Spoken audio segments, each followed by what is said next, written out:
Story time.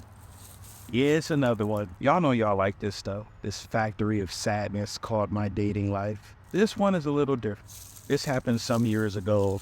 I was extremely green. I was married for 13 years. So when I started dating again after my divorce, I was green. I did not know what you guys were doing out here. The game had changed. Y'all gotta understand, the last time I had dated, we had beepers. So it was completely different. So I remember I was driving around in my car and I happened to, I guess, drive past someone who saw me and I didn't see them. So they inboxed me on Facebook. They said, hey, you just drove past me. Circle around. Circle back. Saw the girl sitting on the porch. I had a good little conversation with her. Exchanged phone numbers. Hey, this is all new to me. Talked to her on the phone for a couple weeks or whatever. We decided to hook up. Go out and get some food. This is where everything gets changed. In the time leading up to this date, she told me she was a nurse. She didn't have kids. She lived alone. She bought her house 5 years ago. She's just trying to grind and, save some money, travel, see the world. I'm like, cool. I show up for the day, go knock on the door. She's like, come on in. I'm not done getting ready yet, so just come on in. Now, when you go to somebody's house and you can tell, like, they either just moved in or, how the carpet just got that fresh, ain't nobody stepped on this carpet look. That's what it looked. There was literally no furniture except, like, a chair, a coffee table, and then a mantle with, like, all these pictures on it. So she goes upstairs to finish getting dressed or whatever. I'm walking around. There's nothing in the room. So I immediately go over to the mantle with all of the pictures. So I'm looking at these pictures, being nosy or whatnot.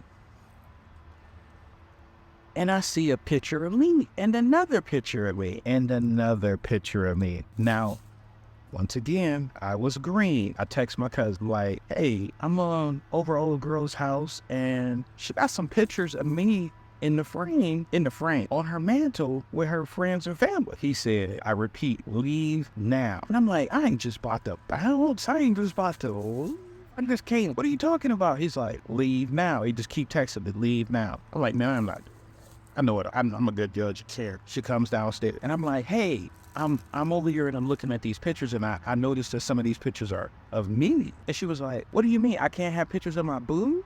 I can't, is that strange for me to have pictures of my boo? And I'm like, boo is strong, but I was green. I didn't know this is what y'all was doing, so I didn't know to say no. So I'm like, okay, let me use the restroom real quick before we leave or whatever. So I go up the step, get to the top of the step. It's like 3 or 4 rooms.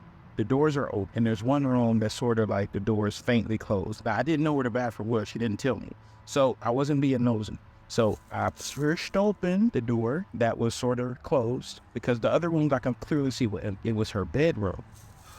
When I tell y'all, her room was full of unicorns and stuffed animals and balloons and coasters, and I was like, this has to be like a little kid's room. Like, she told me she didn't have kids, and I'm like, this is her room. Like, and I'm looking at all this stuff. It's like 1,000 pillows and stuffed animals on the bed. Text my cousin and dad. I'm like, hey, man, I just checked out her bedroom, and it's, at this point, he like, nigga, leave now, or I'm coming to get you. So I'm like, I don't want to just bounce, but at the same time, like, this is starting to get a little weak. I come downstairs, and I remember as I'm coming down the stairs, I didn't notice what I saw going up the stairs because I was like, still thrown off from the pictures.